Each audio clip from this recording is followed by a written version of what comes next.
तो आज आपको पढ़ाएंगे प्रकाश का अपवर्तन। कुछ घटनाएं होती हैं सूर्य के प्रकाश की, वो आपको पढ़ाएंगे। पहले अपवर्तन और उसके बाद में परावर्तन। ठीक है, तो सबसे पहले आज मैं स्टार्ट कर रहा हूं प्रकाश का अपवर्तन। देखिए, अपवर्तन के बारे में सबसे पहले परीक्षा में आता है परिभाषा। क्या होती है परिभाषा, ये देखिए, मोटा मोटी देख लो। आप एक कल्पना कीजिए, आप एक खेत में जा रहे हो, दो खेत हैं, एक बाजरा का खेत ये है, बाजरे का खेत है जिसके अंदर बिल्कुल पास पास में बाजरा है ना, पास पास में बाजरे के ये पौधे हैं वो उगे हुए हैं। एक खेत दूसरा है जिसके अंदर दूर दूर है वो पौधे उगे हुए हैं, दो हैं। तो यहां पर आपको देखना है कि जो बाजरे का जो बिल्कुल क्या है पास पास में है ना, पास पास में है। एक तो इस बाजरे के खेत से आपको जाना है और एक में जहां से जिसमें दूर दूर खड़े हुए हैं। ठीक है, तो यहाँ पर ये दो खेतों से आपको दो माध्यम समझने हैं। पहले दो माध्यम होते हैं, एक माध्यम का नाम होता है सघन माध्यम और एक माध्यम का नाम होता है विरल माध्यम। एक का होता है सघन, दूसरे का विरल। परीक्षा में प्रश्न आता है सघन माध्यम क्या होता है, विरल माध्यम क्या होता है। सघन का मतलब होता है ये बाजरे वाले जो खेत आपको दिख रहा है, इस बाजरे के खेत में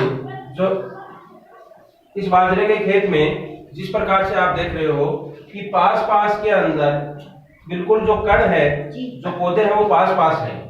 ये तो अपनी सामान्य भाषा में है, इसको विज्ञान की भाषा में दे रहा हूं नाम सघन माध्यम को।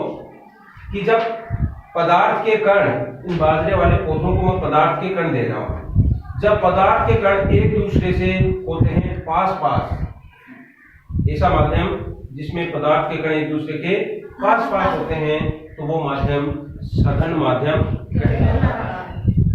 दूसरा आता है विरल माध्यम, नाम से पता चलता है। इसका उल्टा कर देते हैं, ऐसा माध्यम जिसमें पदार्थ के कण एक दूसरे से दूर दूर होते हैं, उसे क्या कहते हैं, विरल माध्यम कहते हैं। बात क्लियर हो गई। सघन माध्यम और विरल माध्यम ये दोनों याद है आपको रखने हैं, क्योंकि ये आगे आएगा। सघन माध्यम और विरल माध्यम के बारे में अपन पढ़ेंगे, अपवर्तन की घटनाओं के बारे में पढ़ेंगे, तो उसमें सघन और विरल काम आएंगे। आगे देखिए, अब अपन बात करते हैं। आप बस में बैठे हो, गाड़ी में बैठे हो, तो बस में दो प्रकार के कांच आपने देखे होंगे। एक तो ऐसा कांच आपने देखा है जिसके आर पार आप देख सकते हो। आर पार ड्राइवर बैठा होता है, गाड़ी चला रहा है और उसके आगे वो एक कांच लगा हुआ था, उसके बाहर आप देख सकते हो। एक कांच ऐसा होता है ना, एक कांच ऐसा होता है जिसमें आप अपना चेहरा ही देख सकते हो, या गाड़ी में लगा हुआ होता है, यानी पीछे का दृश्य आप देख सकते हो, सीन देख सकते हो। उस कांच में आप देखोगे तो आपको इस कांच के पीछे क्या है वो दिखाई नहीं देगा। बात समझ में आ गई क्या? तो यहाँ पर ये चीज आपको देखनी है कि जिसके आर पार आप देख रहे हो, गाड़ी के दो कांच आपको समझ में आ गए, जिसके आप आर पार देख रहे हो, ऐसा माध्यम होता है पारदर्शी माध्यम। कैसा होता है? पारदर्शी माध्यम किसे कहते हैं? ऐसा माध्यम जिसके आर पार देखा जा सकता है। शाबाश, वो हो गया पारदर्शी माध्यम। दूसरा होता है ए, लगा देते हैं, ए का मतलब नहीं, और पारदर्शी जिसके आर पार नहीं देखा जा सकता वो क्या कहलाता है? अपारदर्शी माध्यम। ये दो परिभाषा भी समझ में आ गया आपकी, पारदर्शी और अपारदर्शी। शाबाश। अब देखो, अपवर्तन का मतलब क्या होता है? अपवर्तन का मतलब होता है विचलित होना। क्या होना? विचलित हो जाना, विचलित होना। ठीक है, आप अपने घर से जा रहे हो, स्कूल के लिए आ रहे हो, और आते आते आप सीधे चल रहे थे और अचानक क्या हुआ, आपने रास्ता चेंज कर दिया, अपनी दिशा आपने मोड़ दी, आपकी दिशा मुड़ गई, यानी आप अपनी मूल दिशा से विचलित हो गए। बात समझ में? मूल दिशा से विचलित हो गए, यानी जिधर जाना था उधर नहीं गए और आप टेढ़े हो गए। क्लियर बात? अपवर्तन आप देख लीजिए क्या होता है। इसमें एक चीज याद रखनी है, प्रकाश है, और प्रकाश के लिए सबसे बड़ा स्रोत क्या है? सूर्य। सूर्य को मैंने यहाँ बना दिया। सूर्य से किरण आती है, खूब सारी आती है। जी। अपवर्तन की परिभाषा कह रही है कि जब सूर्य से किरण आती है तो आने वाली किरण को आपतित किरण कहते हैं, है ना। जब सूर्य से कोई किरण आए, किरण या प्रकाश का कोई भी स्रोत है, बैटरी है, टॉर्च है, मोमबत्ती है, ठीक है, आने वाली किरण, प्रकाश की कोई किरण यदि किसी एक माध्यम से गुजरती है, माध्यम कौन सा ले रहे हैं अपन? पारदर्शी माध्यम, यानी आर पार जाना है, तो इसका मतलब माध्यम कैसा होना चाहिए? पारदर्शी। किरण आर पार जाएगी, इसलिए माध्यम कैसा चाहिए? पारदर्शी चाहिए। जब प्रकाश की किरण किसी एक पारदर्शी माध्यम से, अब पारदर्शी माध्यम क्या है? अब ये आप देख रहे हो, आपके सामने, अब इस कमरे में कुछ नहीं है, मेरे आगे आपको कोई दीवार दिख रही है? कोई दीवार दिख रही है मेरे आगे? नहीं दिख रही है। फिर भी मेरे सामने एक दीवार है, वो किसकी है? हवा की है। आपको पता है वायु हमारे चारों ओर, पता ना, हमारे चारों ओर वायु है। मेरे सामने भी वायु है ना, मेरे सामने भी वायु है, लेकिन फिर भी मैं आपको दिख रहा हूँ। दिख रहा हूँ, नहीं दिख रहा हूँ? इसका मतलब क्या है? वायु कैसा माध्यम हो गया? पारदर्शी माध्यम। वायु कैसा माध्यम हो गया? पारदर्शी माध्यम। अब एक पारदर्शी माध्यम हो गया वायु। मान लीजिए ये वायु है, इस वायु से प्रकाश की किरण आ रही है, माध्यम नंबर 1 हो गया। अब ये वायु से प्रकाश की किरण, मान लीजिए कांच का गिलास पड़ा है या अपनी यूं कहे स्टील का गिलास है जिसके अंदर पानी भरा हुआ है, उस पानी के भरे हुए गिलास में आपको पानी का पेंदा दिख जाता है। क्यों? क्योंकि किरण है उसके वहां तक पहुंच रही है, प्रकाश की किरण उसके अंदर तक, नीचे तक पहुंच रही है, इसलिए आपको पेंदा दिख रहा है।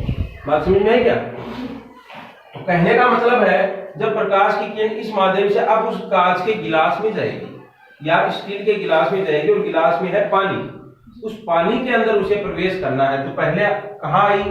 वायुमंडल से कहाँ आई? हवा में आई, पहला माध्यम हो गया। ये भी आर पार जा सकता है, पानी भी आपको पता है पानी के आर पार भी हो सकता है, क्योंकि पानी भी पारदर्शी है, पानी में आपको दिखता है, दिखता है ना पानी में। ये देखो मछली है, ये इसमें मेंढक है, क्यों दिख रहे हैं वो? क्योंकि पानी क्या है? पारदर्शी माध्यम।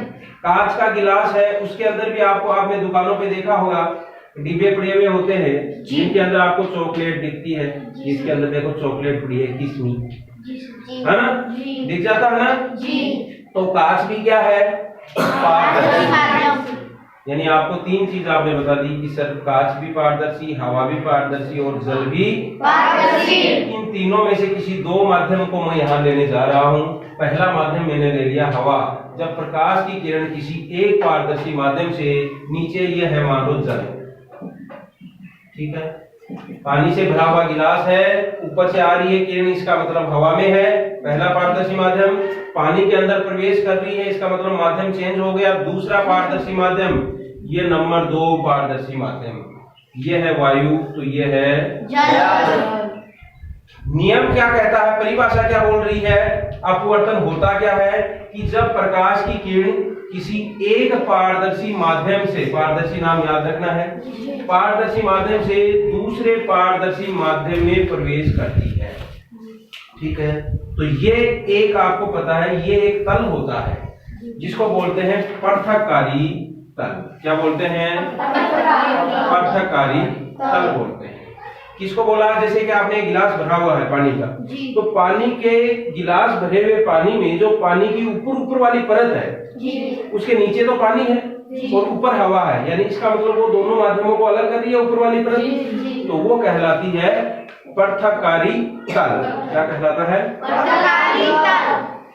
देखिए, तो ये कह रहा है कि जब प्रकाश की किरण एक माध्यम से दूसरे माध्यम में प्रवेश करती है, यहाँ से प्रवेश करेगी, नीचे पानी है, तब इस पृथककारी तल से टकराकर, अब कैसे किरण ऐसे आनी चाहिए थी, ये लो चीज हो, ऐसे किरण जो आ रही थी सीधी जानी चाहिए थी, लेकिन क्या होता है, प्रकाश की एक ऐसी घटना होती है, जैसे ही पृथककारी तल आता है, माध्यम चेंज होता है, प्रकाश की किरण है वो क्या होती है, अपनी मूल दिशा, तो सीधी जा रही थी, मूल दिशा से विचलित हो जाती है, मुड़ जाती है। जैसे ये इधर जाना चाहिए था इसे, या तो ये इधर होगी या ये इधर, दोनों तरफ, है ना।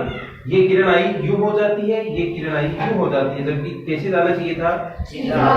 ऐसी घटना को ही अपवर्तन कहते हैं। बड़े ध्यान से सुनिए वापिस। जब प्रकाश की किरण, एक नाम याद हो गया जी, एक पारदर्शी माध्यम से दूसरे पारदर्शी माध्यम में जाती है या प्रवेश करती है, तो इतनी बात तो आप बता ही सकते हो, यहां से वहां जाती है, बता सकते हो ना। जब एक पारदर्शी माध्यम से दूसरे पारदर्शी माध्यम में प्रवेश करती है तो पृथककारी तल से टकराकर अपनी मूल दिशा से विचलित हो जाती है। प्रकाश की इसी घटना को शाबाश अपवर्तन, ये होगी परिभाषा। क्लियर है? परीक्षा के अंदर प्रश्न आता है, ऐसे लिख दोगे जी। अब देखिए, अब यहां से आने वाली किरण को बोल दिया बच्चों आपतित किरण। क्या बोल दिया? आपतित किरण। आपतित किरण, ठीक है। अब दूसरे माध्यम में गई, इधर मुड़ी या उधर मुड़ी, है ना, तो ऐसी यानी अपवर्तन हो गया मुड़ने को ही, इसलिए ऐसी किरण को अब क्या बोल देंगे? अपवर्तित किरण। क्या बोल देंगे? अपवर्तित किरण। अपवर्तित किरण। क्लियर है इतनी बात? अब इन दोनों के बीच में एक 90 डिग्री का कोण बनाते हैं, अपन लंब डालते हैं इसके ऊपर। डाल दो, ये लो, बना दिया जी। इसको बोलते हैं अभिलंब, और इसी अभिलंब को मैं नीचे तक खींच देता हूँ, ये लो। इसको क्या बोल दिया? अभिलंब। अभिलंब, ठीक, अभिलंब हो गया। यानी 3 वर्ड आपके हैं। अब आपको पढ़ाने जा रहा हूं अपवर्तन के नियम क्या होते हैं। बता दो, क्या बता दो? 2 नियम है, कुछ नहीं है। आने वाली किरण आपतित किरण, बाहर दूसरे माध्यम में जाने वाली किरण अपवर्तित किरण, दोनों के बीच में एक 90 डिग्री का कोण पे आपने एक लंब डाला है, उसको बोल दिया अभिलंब। नियम पहला क्या है अपवर्तन के? अपन नियम पढ़ते हैं। नियम नंबर 1, नियम नंबर 1 है, तीनों नाम आप याद कर लो। आपतित, अपवर्तित और तीसरा अभिलंब। ये तीनों नाम याद है तो नियम नंबर 1 हो गया। क्या होते हैं? ये एक ही तल पर स्थित होते हैं। ये एक तल रहा है, इधर यहाँ भी ये भी मिल रहा है, ये भी मिल रहा है और ये भी मिल रहा है, तीनों एक ही तल पर स्थित होते हैं। ये है नियम नंबर 1। क्या है? आपतित किरण, अपवर्तित किरण और अभिलंब तीनों एक ही तल पर स्थित होते हैं। नियम नंबर 2, नियम नंबर 2 क्या कहता है? देखिए, यह आपतित किरण आई और यह अभिलंब है, दोनों के बीच में कोण खींचा, ये खींच दिया, यह कोण बन गया। तो इस कोण का नाम अपन देते हैं आपतन कोण। आपतित किरण और अभिलंब का हो गया आपतन कोण। इधर अपवर्तित किरण है और यह अभिलंब है, इन दोनों के बीच में जो कोण बना, इस कोण का मान हो गया, नाम हो गया अपवर्तित किरण, और अभिलंब के कोण का नाम हो गया अपवर्तन कोण। बीच में यह पृथकारी तल है कि नहीं? नियम नंबर 2 कह रहा है दोनों कोण, और जब एक ऊपर एक नीचे बीच में बट्टा होता है ना, यानी एक ऊपर है और एक नीचे बट्टा में है, तब उसके लिए अपन बोलते हैं अनुपात। यानी ये कह रहा है आपतन कोण और अपवर्तन कोण का अनुपात हमेशा क्या होता है? बराबर होता है। क्या होता है? बराबर होता है। ये हो गया नियम नंबर 2। वापिस देख लीजिए नियम नंबर 1, आपतित किरण, अपवर्तित किरण और तीनों एक ही स्थिति होती है। नियम नंबर 2, आपतन कोण का मान और अपवर्तन कोण के मान का अनुपात हमेशा बराबर होता है, समान होता है, स्थिर। बात समझ में आई? इसके बारे में एक वैज्ञानिक था उसको बताने वाला, उस वैज्ञानिक का नाम था स्नेल। क्या नाम था? स्नेल। इसलिए इस दूसरे नियम को स्नेल का नियम भी कहते हैं। क्या कहते हैं? स्नेल का नियम भी कहा जाता है। आपतन कोण के लिए एक नाम आता है साइन आई। कोण का नाम दे दिया आई, कोई प्रॉब्लम? कोण का नाम दे दिया साइन आई। और अपवर्तन कोण है, बट्टे में बट्टा लगा दो, ऐसा कैसा? ये लगा दिया। अपवर्तन कोण के लिए नाम आता है साइन आर बराबर स्थिरांक या नियतांक। ये हो गया। इस दूसरे नियम को ऐसे भी लिख सकते हैं, साइन आई बटे साइन आर बराबर स्थिरांक, यानी दोनों का अनुपात हमेशा बराबर होता है। तो ये हो गया अपवर्तन के नियम। अब दो कंडीशन है जहां से प्रश्न आता है और कंपटीशन में भी पूछा जाता है। देखिए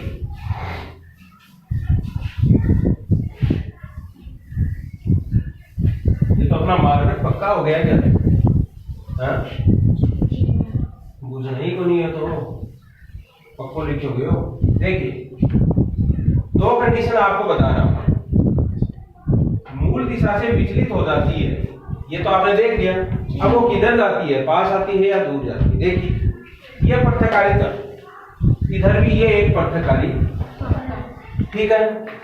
ऊपर माध्यम यहाँ हवा और नीचे पानी, नीचे पानी।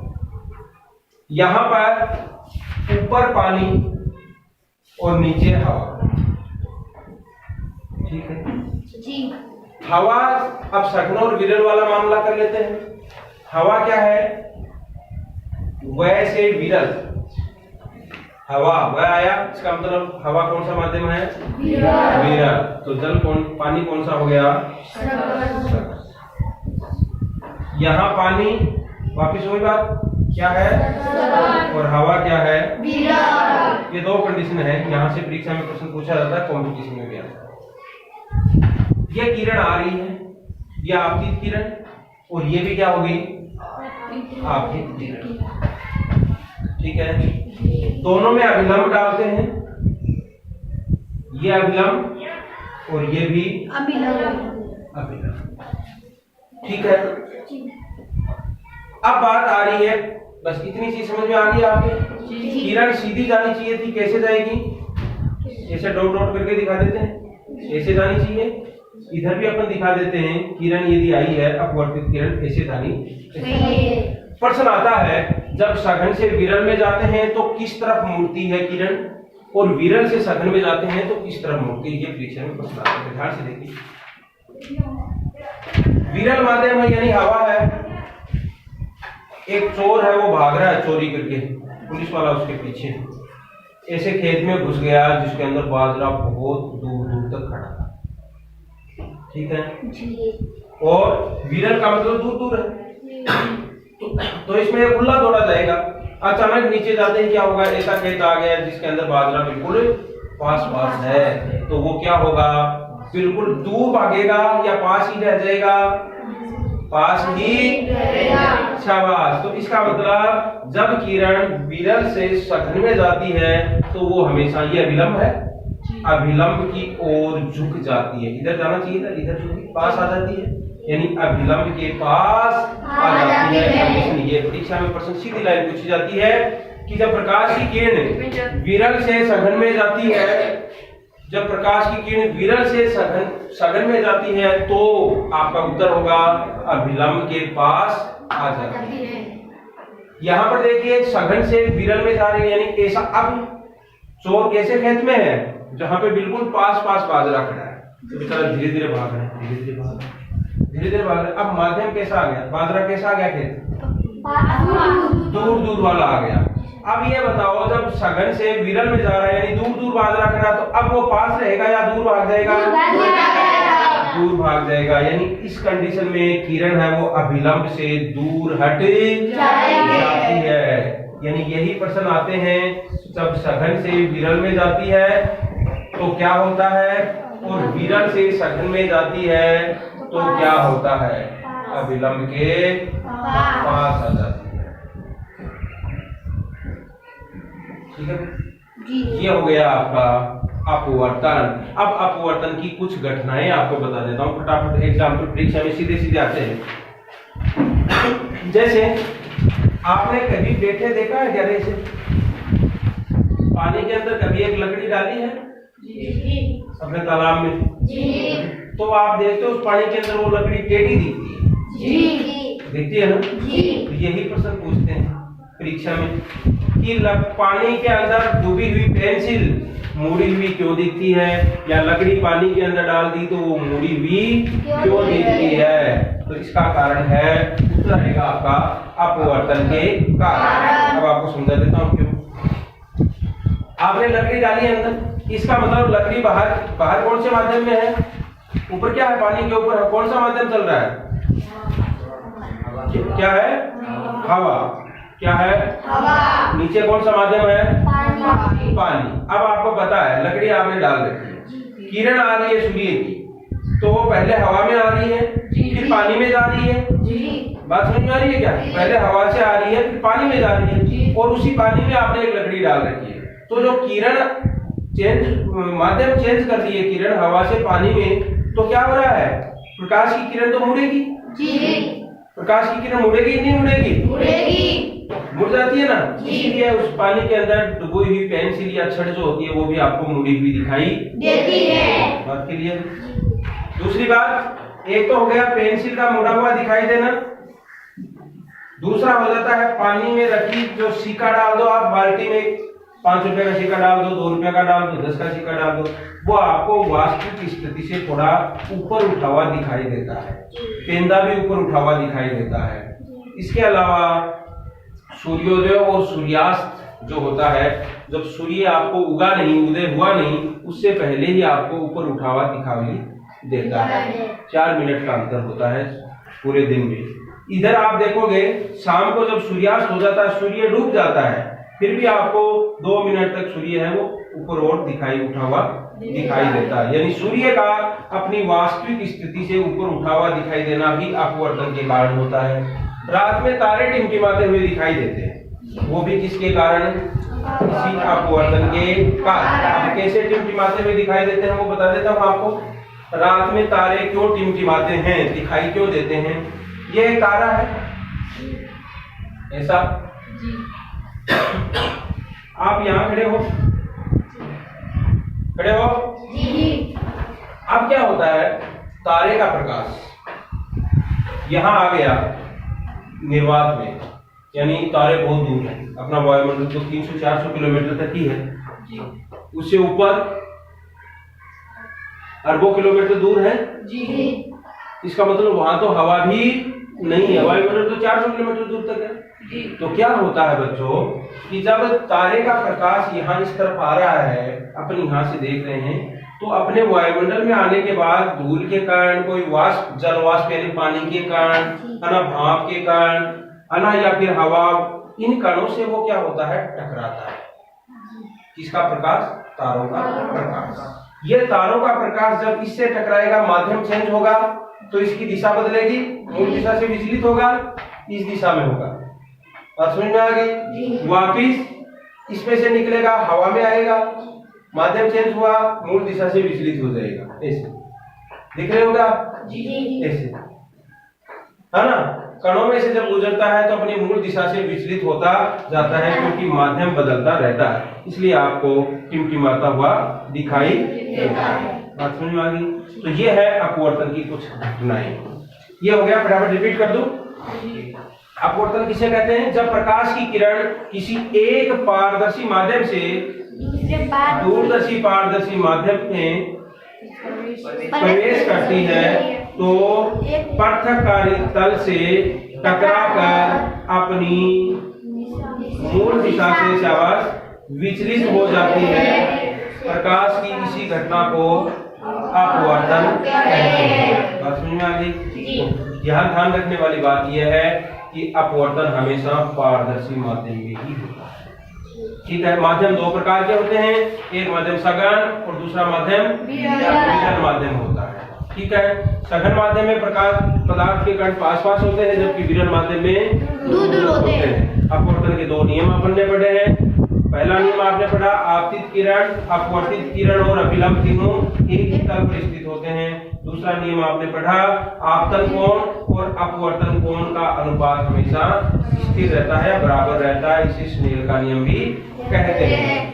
इसके बाद में आपने तीसरी चीज ये देखी कि कुछ घटनाएं अपवर्तन की, तो आपने बताया पेंसिल का मुड़ा हुआ दिखाई देना, पेंदे का ऊपर उठा हुआ दिखाई देना, सिक्के का ऊपर उठा हुआ दिखाई देना, सूर्योदय और सूर्यास्त के समय सूर्य का वास्तविक स्थिति से ऊपर दिखाई देना, और रात्रि में तारों का। क्लियर है बात? ये अपन ने पढ़ा है। अब ये बताओ, प्रकाश के वेग की बात करते हैं। प्रश्न आता है, कंपटीशन में पूछा जाता है, प्रकाश का वेग सबसे ज्यादा कौन से माध्यम में होता है? विरल में होता है या सघन में होता है? स्पीड किसकी ज्यादा, किसमें ज्यादा? अब आप ये बताओ, ये बाजरे वाला खेत जिसमें पास बाजरा खड़ा है, और एक ऐसा खेत जिसमें और दूर है, बाजरा दूर है, एक खेत है जिसमें पास। अब ये बताओ, आपको भागना है तो आपकी स्पीड किसमें ज्यादा होगी? विरल में, यानी दूर है वो। तो अब मैं इसको हवा दे दूं और इसका नाम मैं जल दे दूं, तो अब बताओ आप दोनों में से किसमें स्पीड ज्यादा होगी, वेग किसमें ज्यादा होगा? हवा। शाबाश। एक मैंने दे दिया कांच दे दिया। कांच भी तो पारदर्शी होता है, कांच के भी तो आर पार देख सकते हैं अपन। कांच दे दिया। अब भैया बताओ मुझे, इन तीनों में से भागना हो, तीनों में से गुजरना हो, तो सबसे ज्यादा स्पीड तो किसमें रहेगी? हवा। वैसे ये पदार्थ की तीनों अवस्था भी आ गई है। जल कौन सी अवस्था में होता है? हवा कौन सी अवस्था में होती है? और कांच कौन सी अवस्था में होता है? ठीक है, बात समझ में आ गई। अब आपको बताना है कि किसमें आप जल्दी भाग पाओगे। अच्छा बात बताओ, नंबर दे दो, बताओ मुझे, स्पीड सबसे ज्यादा किसमें होगी? गैस, यानी हवा में नंबर 1। उसके बाद में शाबाश, जल यानी द्रव्य, और उसके बाद में ठोस यानी कांच। परीक्षा में यही क्वेश्चन आते हैं। और जब एक नाम आता है निर्वात, क्या नाम आता है? निर्वात। निर्वात का मतलब होता है, नी का मतलब होता है नहीं, और वात का मतलब वायु, जहां वायु भी नहीं। अरे एक भी बाजरा को पोतो ही को नहीं खड़े हो तो उसके अंदर स्पीड क्या होगी? कैसी? तेज। बहुत का मतलब इनमें से सबसे तेज, सबसे ज्यादा। शाबाश। यहाँ प्रश्न यही आता है, और ऑप्शन आते हैं, प्रकाश का वेग सबसे अधिक किसमें होता है? उसके बाद किसमें होता है? उसके बाद किसमें होता है? यानी, और उसके बाद किसमें होता है? ये होता है। और एक निर्वात के लिए प्रश्न हो रहा था कि कितना है प्रकाश का वेग निर्वात में, तो ये याद रख लेना, 3 गुणा 10 की घात 8, कितना तो समझ में आ गया, और मीटर प्रति सेकंड, यानी इतना निर्वात के अंदर वेग होता है किसका? प्रकाश का। कितना? 3 गुणा 10 की घात 8 मीटर प्रति, यानी 1 सेकंड में 3 गुणा 10 की घात 8 मीटर है वो प्रकाश है, वो चलता है निर्वात में, जहां वायु में नहीं हो। अब ये चीज देख लो, 10 की घात 8 क्या होती है? ये क्या बीमारी? जैसे आपने देखा है 10 की घात 2, 10 का स्क्वायर, यानी इसका मतलब इसको हल करते हैं तो कैसे करते हैं? 10 गुणा ये होता है। लेकिन 10 की घात यदि 8 आ गया तो 10 को कितनी बार गुणा करना? 8 बार। 10 गुणा 10 गुणा 10 गुणा 10 गुणा, यानी 1 के 8 बिंदु लग जाएंगी। तो 3 के आपको 8 बिंदु लगा दोगे